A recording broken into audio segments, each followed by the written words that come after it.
Auto డ్రైవర్ల సమావేశంలో పాల్గొన్న సిఐ సురేష్ గారు. ఆటో డ్రైవర్ల ట్రాఫిక్ నిబంధనలను పాటించాలని సిఐ కె సురేష్. పావగడ పట్టణంలోని ఆటో డ్రైవర్లు ట్రాఫిక్ నిబంధనలను తూచా తప్పకుండా పాటించాలని స్థానిక సర్కిల్ ఇన్స్పెక్టర్ కె సురేష్ సూచించారు. మంగళవారం స్థానిక పోలీస్ స్టేషన్ ఆవరణంలో ఆటో డ్రైవర్లను సమావేశాన్ని ఏర్పాటు చేసి ట్రాఫిక్ నిబంధనలపై అవగాహన కల్పించారు.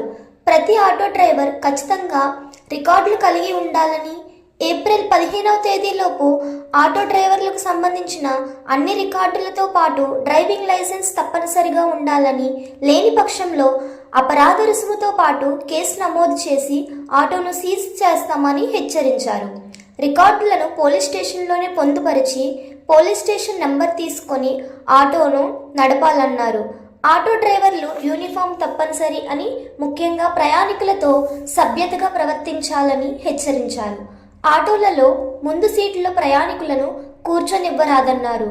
ట్రాఫిక్ నిబంధనలను ఖచ్చితంగా పాటించాలని, ట్రాఫిక్ నిబంధనలను ఉల్లంఘించిన వారిపై చర్యలు తీసుకుంటామని మరోసారి హెచ్చరించారు.